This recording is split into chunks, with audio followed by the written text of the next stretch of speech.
um mito divulgado há muito tempo atrás. Eu tive uma colega de trabalho que dizia que na igreja dela, não é adventista, lá nos idos dos anos 80, 90, ir à universidade era um caminho para a apostasia, era certo de que ela ia se desviar, de que a universidade seria ali um caminho certo para que ela se desviasse de Cristo. E essa de fato é uma realidade para muita gente. E isso tem a ver com a cosmovisão e a aplicação dela à universidade. Antes de eu entrar no assunto propriamente dito, eu queria fazer uma pergunta muito simples a vocês. Você aceitaria um pastor, por exemplo, que negasse questões como a criação de Deus, a forma com que Deus criou o mundo, a essência do que Deus é e a forma com que ele se revela na Bíblia? Bem, considerando que você seja um adventista ou pertença a uma igreja histórica, isso não aconteceria. Mas, e se você tivesse, na educação adventista, professores que negassem essas questões, e eles estivessem nas nossas escolas, nos nossos seminários, e eles estivessem nas nossas escolas de ensino médio? Hoje eu quero falar sobre secularização na academia. Quero começar com vocês contando uma história. O ano era 1969, sabe? E o local era Petrópolis. Uma escola muito famosa da época estava fazendo 80 anos de fundação. Mas eles comemoraram essas 8 décadas fechando. E a razão para isso foi levantada por um jornalista muito conhecido e talvez um dos literatos mais importantes da história do nosso país, o Nelson Rodrigues, em que ele tratou essa questão na crônica Colégio Religioso. Ainda que ele talvez nem soubesse muito bem o que seria secularização num sentido mais acadêmico, como a gente vai falar hoje, ele sabia do que ele estava falando, na realidade, na aplicação prática. Ele vai dizer o seguinte, o nome desse colégio era Notre Dame Sion, ele era um colégio que tinha vindo da França, não é, e tinha vindo ao Brasil, e era especializado na educação de meninas. E o Nelson comenta esse texto dizendo que esse fechamento era um fechamento simbólico, porque era um colégio muito importante, mas que muitas outras escolas também confessionais, ou seja, as escolas que são controladas e administradas por religiões estavam fechando naquele momento.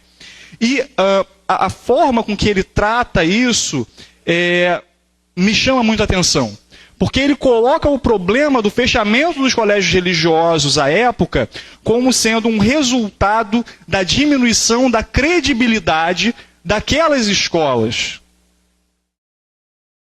Portanto, diminui a credibilidade, os pais tiram seus filhos, e assim as escolas iam se esvaziando. Eu vou ler um trechinho do texto para que vocês tenham uma breve noção do que ele quis dizer.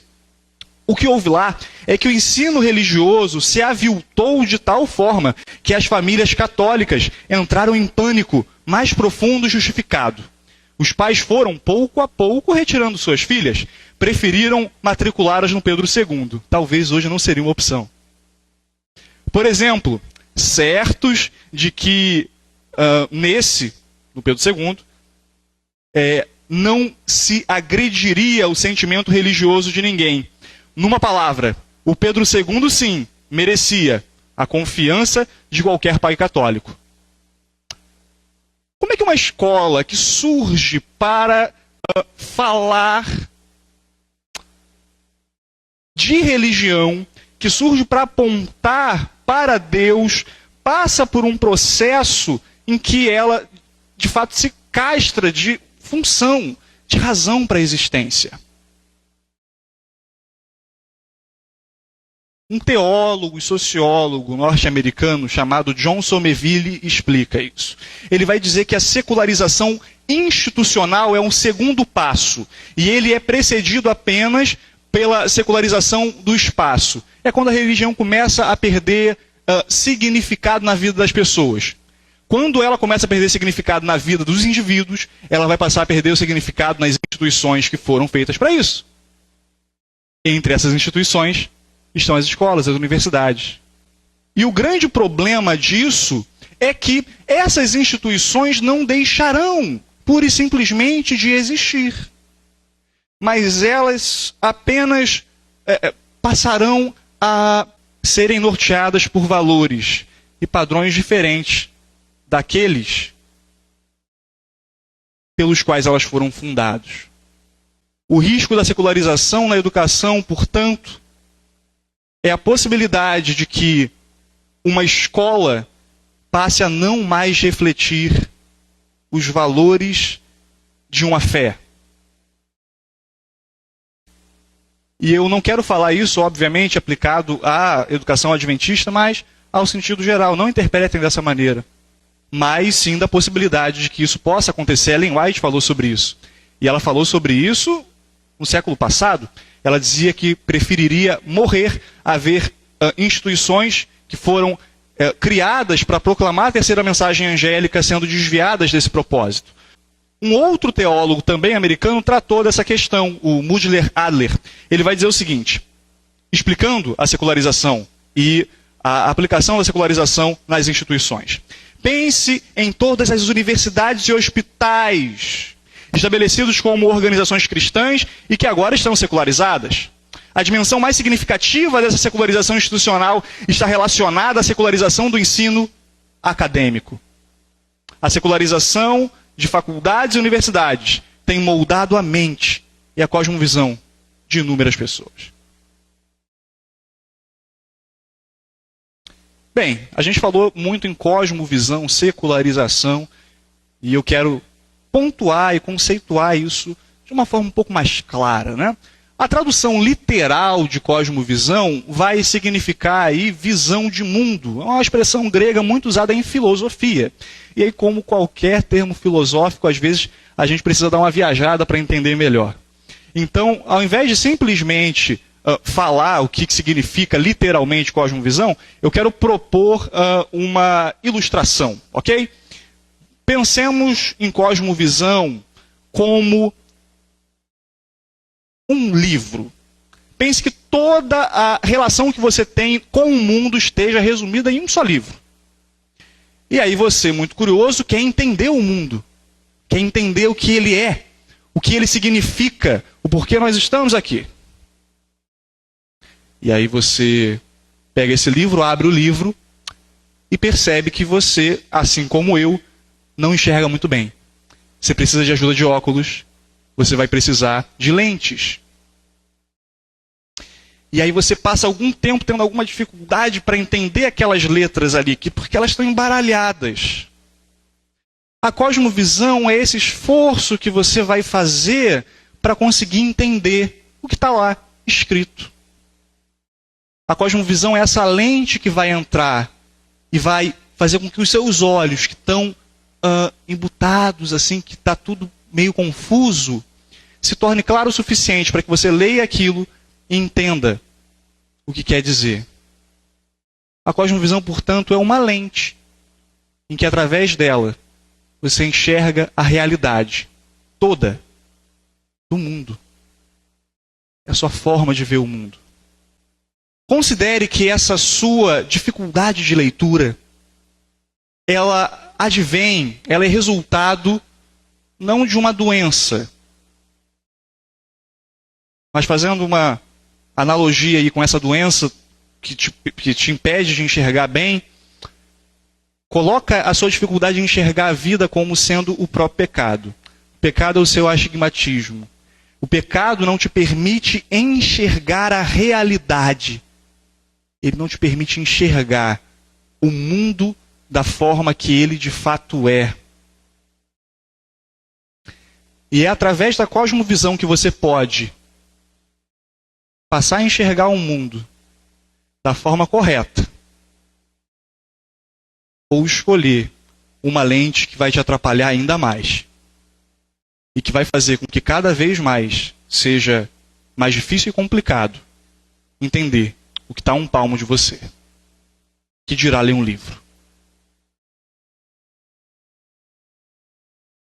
Portanto, a cosmovisão é algo que você tem, mesmo que você nem saiba o que é, ou melhor, nunca tenha ouvido, porque agora você sabe. Cosmovisão é algo que todo mundo tem. Mas o risco que você pode ter é de que a sua cosmovisão não reflita a realidade. Pensa agora num filtro de Instagram. Eu olho aqui e enxergo a realidade, ok? Eu enxergo as cores conforme a temperatura da luz, eu te enxergo da forma que você é. Se eu vou num filtro do Instagram, eu consigo passar a colocar cores e efeitos e formas de enxergar a realidade diferente do que ela é. Uma forma de fantasiar a realidade. Ou seja, se nós enxergamos através da cosmovisão melhor, a gente também pode mascarar toda a realidade. E fazer com que, ao invés dela esclarecer e me fazer enxergar o mundo da forma com que ele é, ela passa agora a mascarar a realidade desse mundo. Eu quero usar o exemplo da lente que faz com que a sua visão sobre o mundo fique mais clara, como sendo a cosmovisão cristã. E o filtro do Instagram, que distorce a realidade, como sendo as cosmovisões seculares. A cosmovisão, portanto, em termos mais filosóficos, ela é um esquema conceitual, em que você vê o mundo através em que você tem pressupostos, em que você tem valores que vão fazer com que a sua compreensão da pessoa que você é, do outro, da realidade como um todo, do mal, do bem, sejam lidos. A forma com que você vai analisar acontecimentos e ideias. Isso é cosmovisão. E por que eu digo que todos nós temos cosmovisões? Porque, ainda que você não tenha isso muito ajustadinho nesses termos filosóficos, você pensa a vida, você tem um cérebro, você está inserido neste mundo e, portanto, você pensa. E para ler a realidade, você precisa de uma cosmovisão. O problema é se a sua cosmovisão faz como a lente do óculos e esclarece o mundo, ou se ela faz como o filtro do Instagram e floresce e engana a realidade. Existem 4 matrizes filosóficas. Essas matrizes filosóficas vão ser as que vão influenciar em diferentes tipos de cosmovisão. Ok? Eu vou começar da cosmovisão cristã. É uma cosmovisão teocêntrica. Ok? A cosmovisão cristã, ela passa a interpretar o mundo de acordo com o que Deus revela. E da forma com que Deus se revela a nós. Portanto, se a revelação de Deus preferencial, a revelação comum de Deus a nós é através da Bíblia, a cosmovisão cristã pega os valores que são bíblicos e aplica na realidade. Isso é, no caso, a nossa cosmovisão cristã. Mas também existem as cosmovisões idealistas, materialistas e antropocêntricas. Eu sei que está um pouco difícil de entender, mas segura só mais um pouquinho. Você deve ter ouvido em algum momento a ideia de alguém falando: olha, eu sou cristão e eu sou feminista. Eu sou cristão, mas eu sou socialista. Eu sou um cristão que se posiciona à esquerda. Eu sou cristão, mas eu sou ateu. Não, essa última você não deve ter ouvido. Mas, acredite, faz tanto sentido falar que é cristão e comunista e feminista, quanto falar que é ateu. Mas, poxa, eu não posso ter 2 visões sobre o mundo? O que uma impede a outra? Não dá. Ok? Por quê? Lembra que a gente falou de 4 matrizes que leem o mundo, essas 4 matrizes filosóficas? Antropocêntrica, materialista, idealista e teocêntrica. Essas são 4 formas de filosofia que vão formar valores que formam cosmovisões. Show! Só que, Se eu sou cristão, eu me guio pela revelação de Deus através da Bíblia.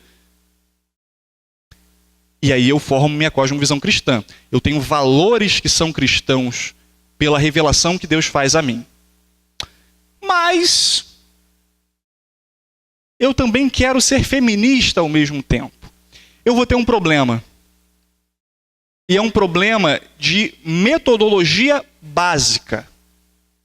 Não tem como ser duas coisas ao mesmo tempo, porque se eu sigo a cosmovisão cristã, eu sigo a cosmovisão teocêntrica. Se eu sou feminista, o feminismo é uma forma de analisar o mundo, de ler a existência, de se relacionar com o que há.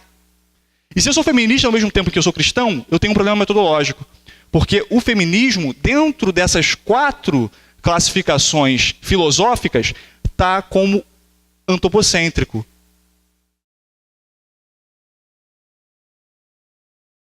São questões que não se cruzam, porque cada uma usa pressupostos para chegar a finais diferentes. É como se eu estivesse dando tiros, né? Eu dou um tiro para a direita, essa bala não vai fazer curva. Ela vai seguir o caminho dela. A cosmovisão, nesse sentido, ela pode ser ilustrada dessa maneira. Por quê?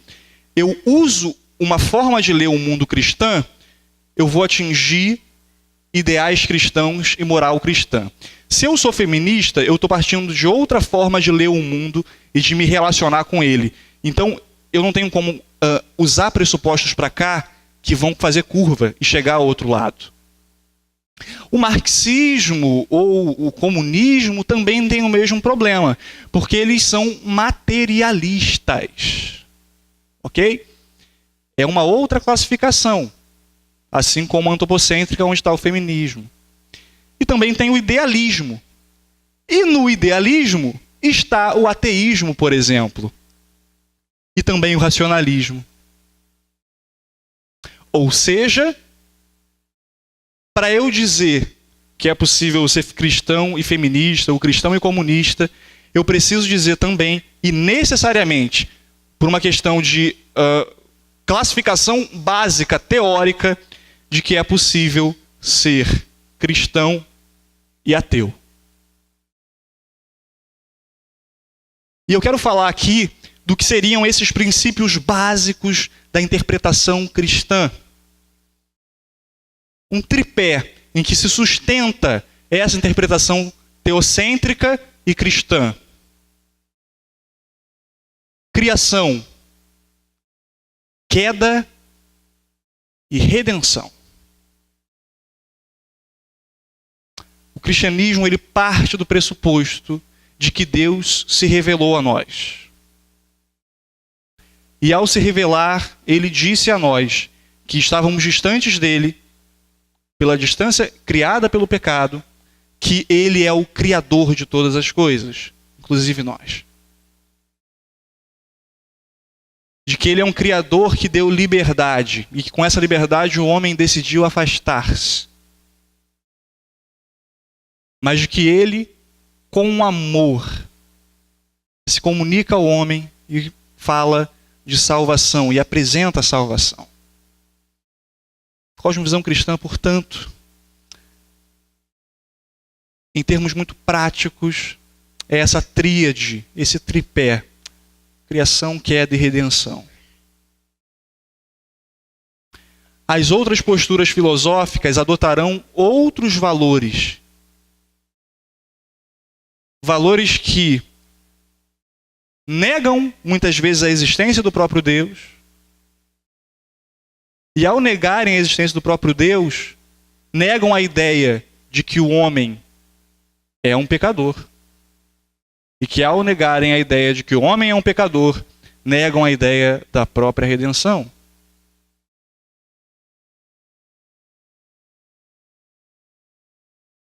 Você corta o cristianismo pela raiz, quando propõe fazer o que nós chamamos de síntese, ou seja, pegar um pouquinho de cá, pegar um pouquinho de lá, junta tudo e ver o que dá para fazer. Não dá para fazer. Não dá para fazer. as outras cosmovisões vão estar baseadas em outros pressupostos. E estando baseadas em outros pressupostos, o final delas não pode ser o mesmo nosso. Se eu tenho aulas, por exemplo, de filosofia que negam que o homem é mau e de que, na realidade, todo o mal é um fruto da sociedade, eu estou dizendo necessariamente que não houve pecado. E quando digo que não há pecado, digo que não há criação e também digo que não há redenção. Toda a realidade e a forma de enxergar passa a não fazer sentido nenhum. E aí alguns de vocês podem falar, Davi, mas olha, ok, todo esse palavreado, mar filosófico, até faz sentido. Mas quando eu olho para o mundo e enxergo que mulheres são agredidas, eu fico com dificuldade de concordar com você. Quando eu olho para o mundo e vejo que há pessoas pobres, eu também tenho muita dificuldade de concordar com você. Pode até fazer sentido filosoficamente, mas a filosofia não explica. E eu não tiro a razão de que realmente as cosmovisões seculares conseguem identificar problemas reais.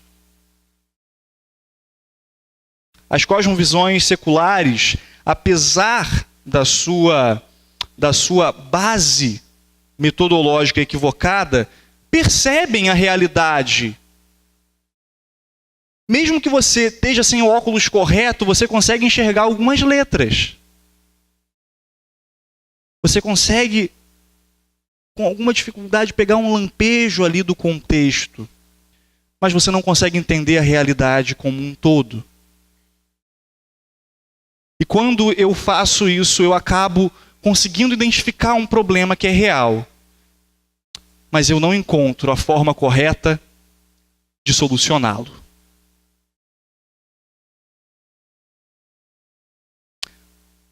Portanto, a realidade que é vivida precisa ser lida com lentes, boas lentes, que nos removem as manchas do pecado, que nos removem os problemas que o pecado faz para apresentar a realidade, mas que ao mesmo tempo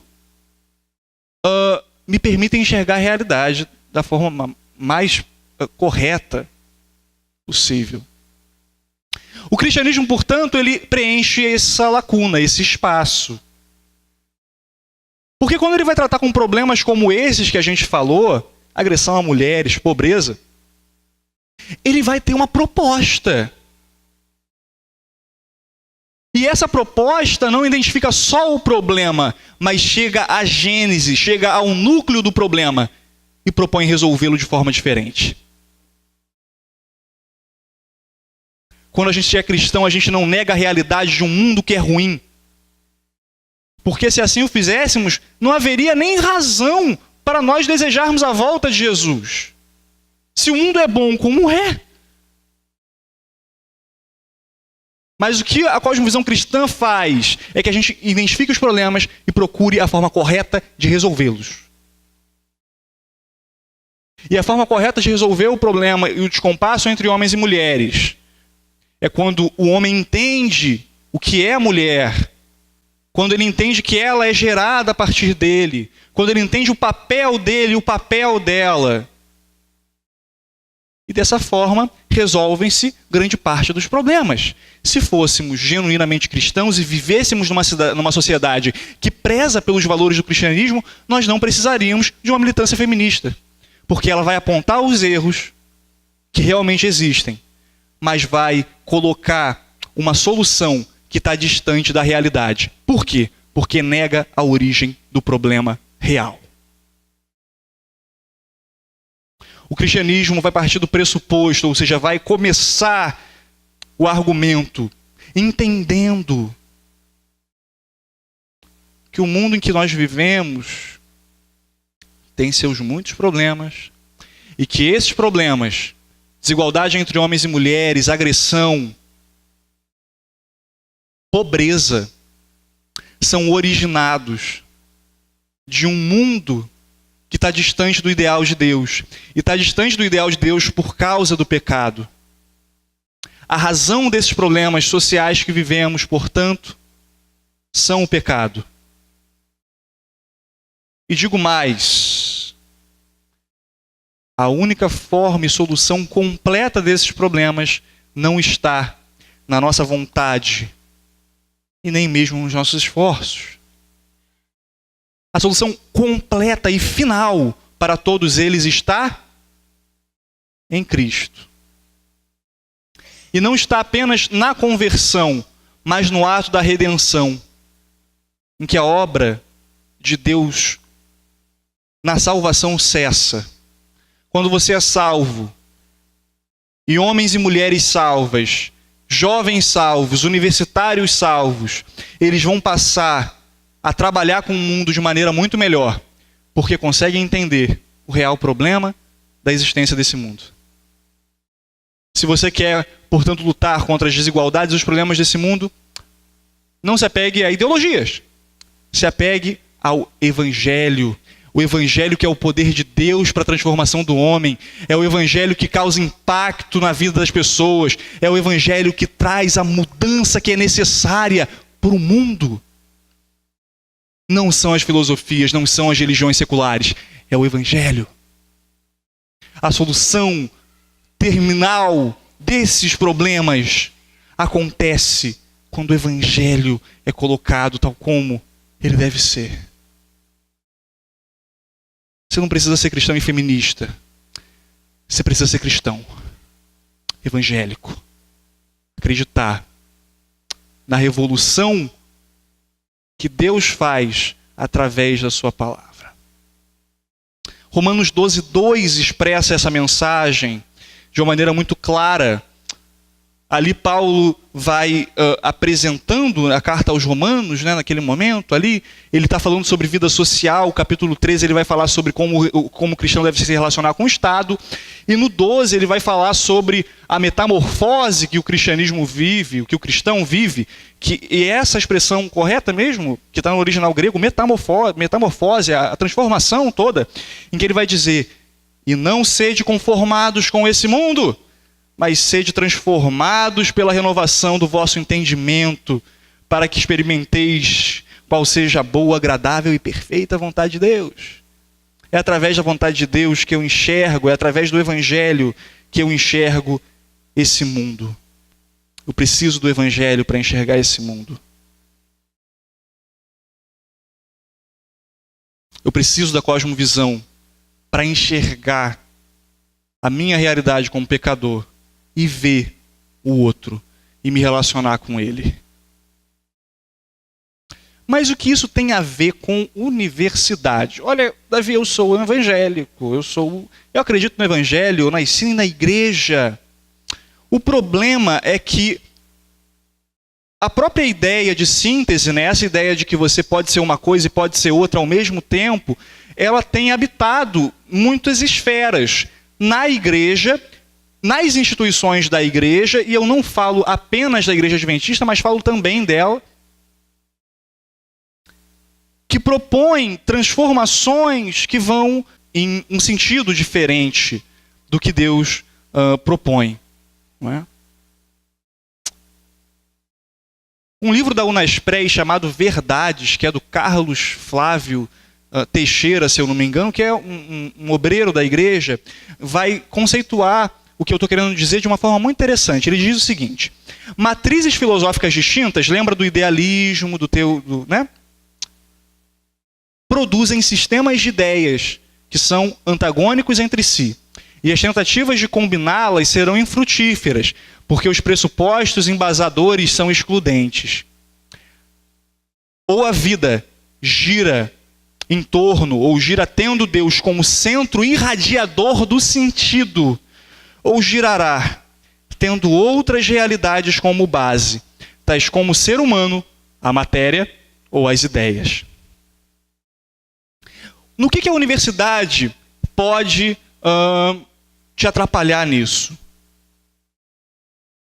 É que na universidade, onde é um ambiente onde se tanto se fala, e muitas vezes ele parece ali anticristão,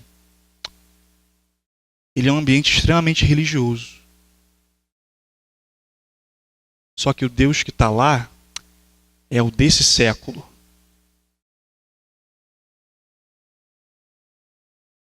E agora eu falo da universidade no sentido geral, públicas, particulares. E as confissionais, desde que abandonem essa forma de analisar a existência e essa forma de calibrar a cosmovisão cristã. A universidade apresenta para você uma religião que não é bíblica, que não te pede 10% do dinheiro e também não te pede 1/7 do seu tempo, não pede um dia só para ela,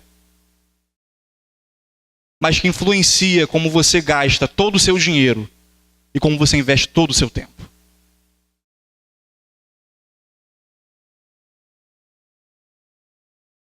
A universidade apresenta uma visão de mundo que conflita com aquela que Deus deseja para você. A filosofia, a sociologia, ciência política, as matérias do curso de direito, jornalismo, seja qual for a sua área, podem revelar um outro Deus que não se apresenta como Deus, mas que toma sua vida tanto quanto um.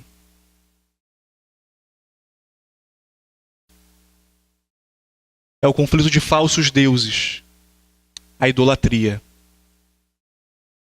Eu quero dar um exemplo, então, de como essas visões do mundo podem influenciar a sua própria visão da religião.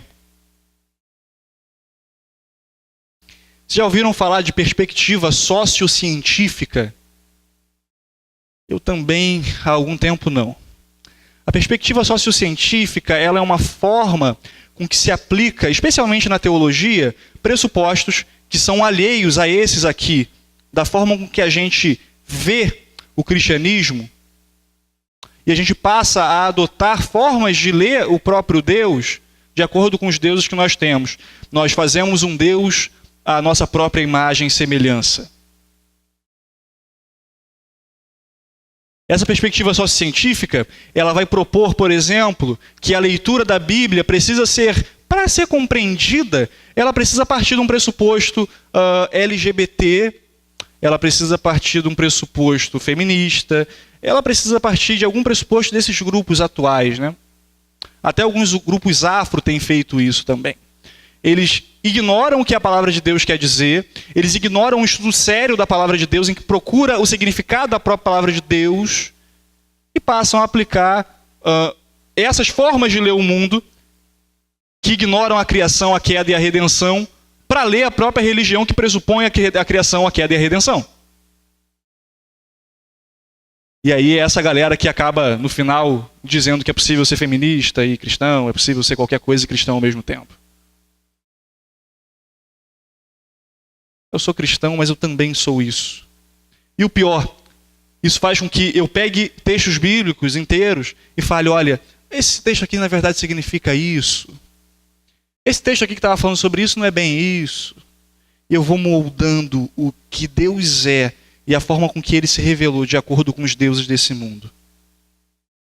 Essa é uma implicação na teologia, e tem igrejas inteiras caindo por causa disso. Esse não é um problema no adventismo, porque, pelo menos não oficialmente, porque nós rejeitamos a abordagem histórico-crítica, nós somos histórico-gramaticais e lemos a Bíblia dessa maneira. Mas, de alguma forma, você pode até tentar ler a Bíblia da forma correta. E aí você até vai acreditar que pecados são pecados. Mas aí quando entra na esfera pública, você vai falar que não. Olha, eu até acredito como cristão que isso é errado, mas como cidadão, não. Como cristão, eu até acho isso aqui, mas como cidadão, eu voto no PSOL.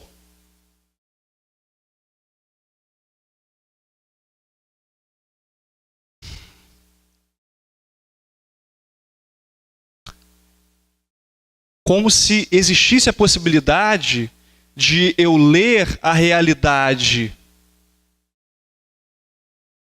teológica da forma correta, e todo o resto do mundo eu leio do jeito que eu quero. Na teologia, vamos tentar ser ortodoxo. Nas demais áreas, política, para quê? Esse é o problema da síntese. Esse é o problema de querer ser duas coisas. Porque quando eu quero ser duas coisas, eu acabo não sendo nenhuma. Quando eu quero ser duas coisas, eu acabo ignorando quem é Deus e a forma com que Ele se revela. E aí eu preciso me associar a movimentos que propõem o conserto do mundo, ignorando que o homem é mau e de que nós precisamos de redenção. Você não pode ser uma metamorfose ambulante. A metamorfose que o cristianismo gera na sua vida é fixa. Uma vez que você se converte e vai sendo santificado, o que acontece é que a sua forma de ver o mundo só vai se clareando. E ela é aplicada a todas as áreas da vida. Ela é aplicada no momento em que eu prego na igreja, em que eu dou estudos bíblicos, mas na hora que eu vou para a urna e voto, na hora em que eu saio e vou para a faculdade, na hora em que eu me relaciono com os meus amigos. O que Deus quer é uma transformação da visão integral, completa.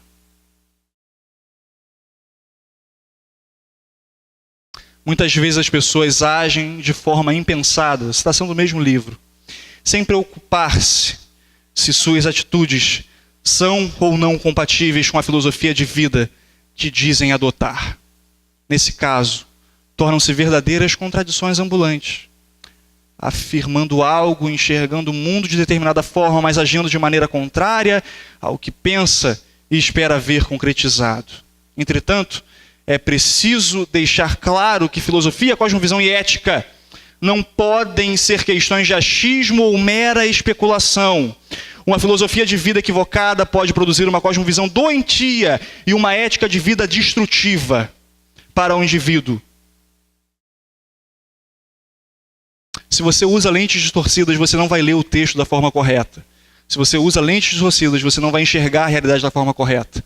Se você prefere um filtro de Instagram, você nunca vai ver a realidade da forma como Deus revela a você que ela é.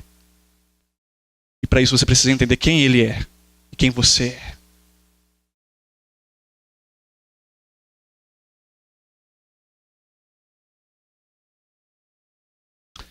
Como é que isso se aplica na educação? George Knight, famoso e polêmico, teólogo adventista, explica. E eu sei que eu falo para professores da rede, falo para alguns outros professores que não são da rede adventista, e isso é importante. Para alunos também, até porque você pode se defender de algumas ideias que vêm de professores que, mesmo na igreja, podem não ser bíblicas. Práticas educacionais são condicionadas por crenças filosóficas. Professores, pais e outros educadores desenvolvem dificuldades desnecessárias quando suas práticas entram em conflito com a cosmovisão que estão buscando transmitir aos jovens sobre seu cuidado. Um programa educacional saudável é aquele que está tão próximo à harmonia com crenças filosóficas quanto as circunstâncias externas permitem. Louvado seja Deus porque a Casa Publicadora, por exemplo, decidiu revisar os livros de história que são usados na rede.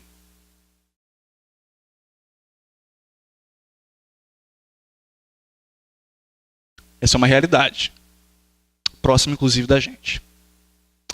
E se você não procurar enxergar o mundo de forma melhor, se você não desejar e buscar e se preocupar com a forma como você enxerga o mundo, você vai ser enganado, talvez. Seja cuidadoso. Quero terminar com uma das citações que são mais famosas no Adventismo e das que eu vejo mais beleza em todo o cristianismo, de Ellen White, ela termina o grande conflito, falando que de fato é a resolução de todos os nossos problemas. De uma resolução que não acontece por causa de um partido, de um sujeito político, seja a esquerda ou a direita, que não acontece por causa de uma filosofia, seja ela qual for, mas que acontece com a aceitação e com a volta de Jesus. Ela diz assim: o grande conflito terminou. Pecado e pecadores não mais existem. O universo inteiro está purificado. Daquilo que tudo criou emana vida, luz e alegria. Desde o minúsculo átomo até o maior dos mundos, todas as coisas animadas e inanimadas declaram em sua serena beleza que Deus é amor.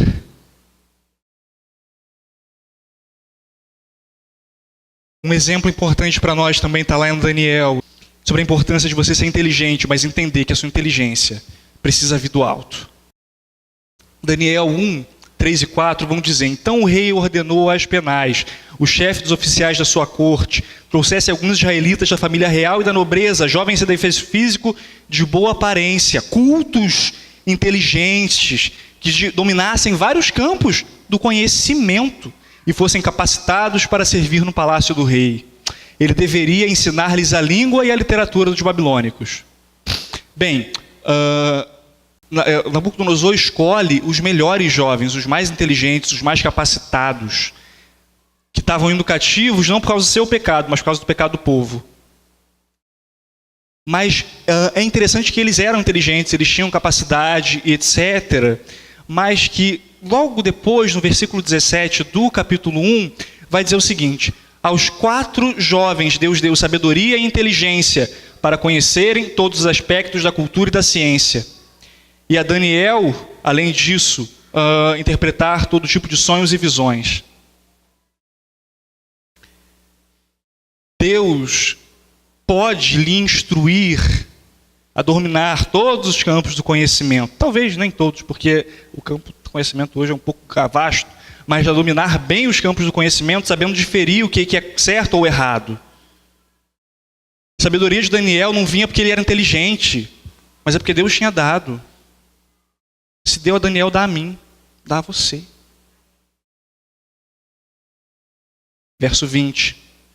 O rei fez perguntas sobre todos os assuntos nos quais se exigia sabedoria e conhecimento, e descobriu que eram 10 vezes mais sábios do que todos os magos e encantadores de todo o seu reino.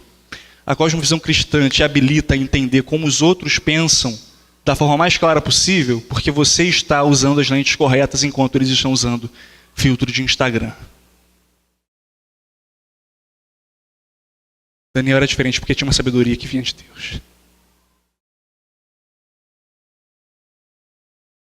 Capítulo 2, ele mostra também isso.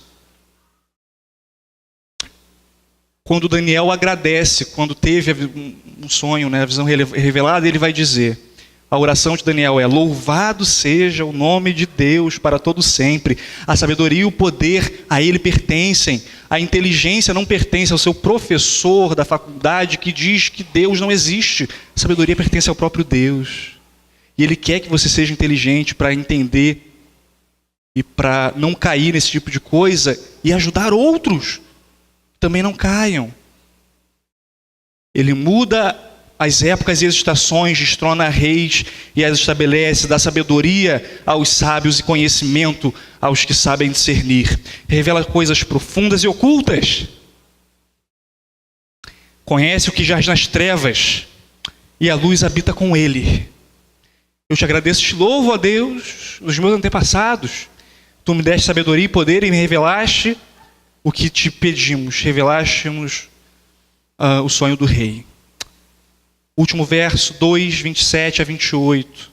Daniel respondeu: nenhum sábio encantador, mago ou adivinho é capaz de revelar ao rei o mistério o qual ele perguntou. Mas existe um Deus nos céus que revela os mistérios. Ele mostrou ao rei Nabucodonosor o que aconteceria nos últimos dias. O sonho e as visões que passaram por tua mente, quando estava ajeitado, foram os seguintes. Nós estamos nos últimos dias da história desse mundo.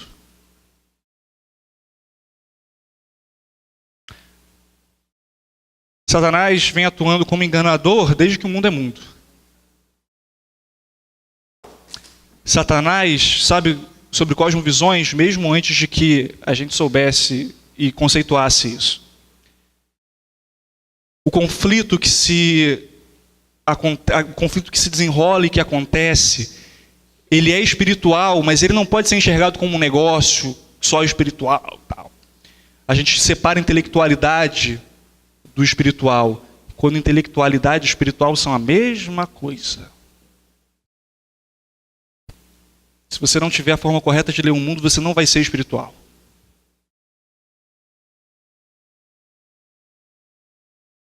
Deus nos habilita hoje também a não sermos enganados.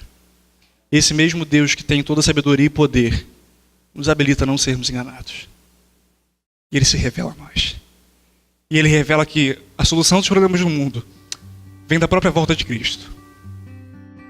Que a gente se apegue a essa verdade como sendo significante em todos os aspectos da nossa vida. Vamos orar. Senhor, nós te agradecemos porque estamos aqui, te agradecemos porque falamos da Tua palavra, te agradecemos porque o Senhor se revela a nós e que o Senhor mostra que muitas vezes a forma com que nós lemos esse mundo e a existência aqui, ela está muito distante da forma com que o Senhor orientou a nós. Nós pedimos de forma poderosa que não nos deixe ser enganados, que o Senhor preserve as instituições, ó Deus, que foram criadas para a Tua glória. Preserve as instituições que foram criadas para Ti, para falar sobre Ti. Que o Senhor preserve a nossa mente e para que, se é necessário uma metamorfose, ela não seja uma ambulante, mas que ela seja concreta, firme, que ela transforme a nossa vida. Pai, que a nossa esperança da resolução dos problemas desse mundo não esteja na política, seja de que lado for, mas que esteja na volta de Cristo, que esteja na sua volta, e que a gente possa viver um pedacinho do que é possível, ainda aqui, nessa terra, com a conversão. Trabalha, ó Deus, na nossa mente, faz-nos entender que o nosso espírito ele não está desassociado das ideias. Molda a nossa vida, esteja conosco em todos os momentos, influencia todas as nossas decisões, as acadêmicas, as políticas, e não só as teológicas. Toma conta de todas as coisas, que o Senhor é dono de toda a sabedoria e poder, toda ela. Nos desvenda, Pai, nos protege do mal e nos faz a compreender isso melhor e dessa forma ajudar a outros, salvar a outros. É o que nós pedimos em nome de Jesus, agradecendo. Amém.